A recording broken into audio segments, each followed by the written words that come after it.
Chers frères et sœurs, Assalamu alaikum wa rahmatullah wa barakatuh. De la miséricorde divine. Le mois de Ramadan est divisé en 3 décades qui ont chacune un objectif. La première est celle de la miséricorde, la seconde celle de la rémission des péchés et la troisième celle de l'affranchissement du feu de l'enfer.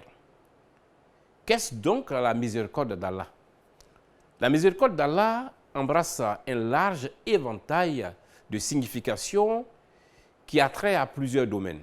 En premier, c'est un attribut ou nom d'Allah qui se définit lui-même comme étant le miséricordieux.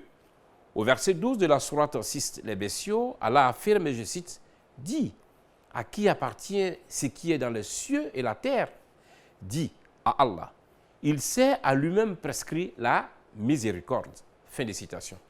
Ici, il ressort que la miséricorde d'Allah est perçue comme étant le généreux sans compter, le donateur infini, qui a offert à l'humanité et à toutes les créatures l'univers et son contenu pour en jouir gracieusement.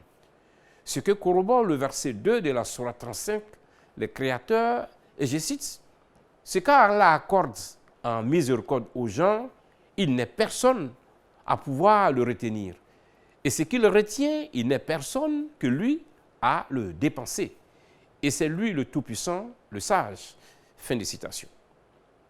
Par ailleurs, dans l'énumération des 99 attributs d'Allah, le miséricordieux vient en première position.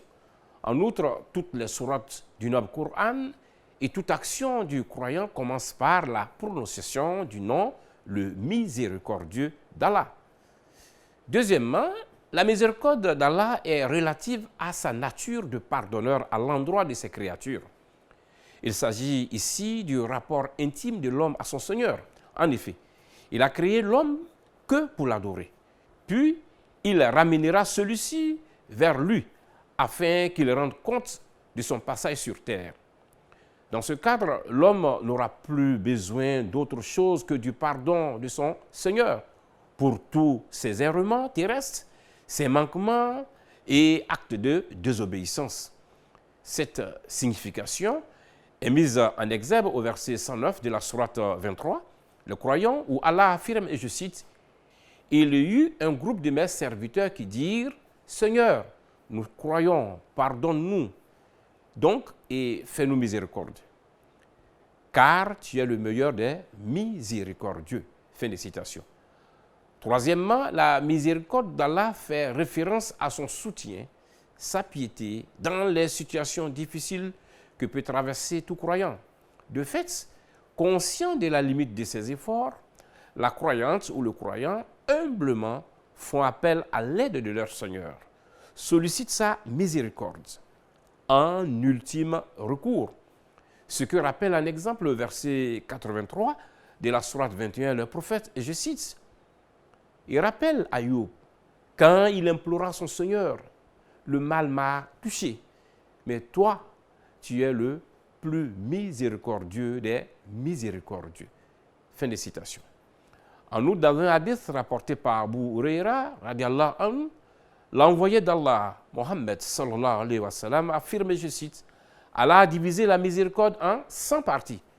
Il a gardé auprès de lui 99 parties et a fait descendre une seule partie sur la terre. C'est dans cette miséricorde que les créatures se font mutuellement miséricorde, y compris par exemple le fait que la jument soulève son sabot de crainte de piétiner son petit. Fin de citation. En clair, solliciter la miséricorde d'Allah doit être aussi une pratique spirituelle de toute croyante et tout croyant, comme l'indique le verset 118 de la sourate 23 Al-Mu'minin, le croyant, et je cite, et dit, ô Muhammad, Seigneur, pardonne et fais miséricorde. C'est toi le meilleur des miséricordieux. Fin de citation. Qu'Allah nous accorde sa miséricorde ainsi qu'à nos défunts. Amin. Ya Rab.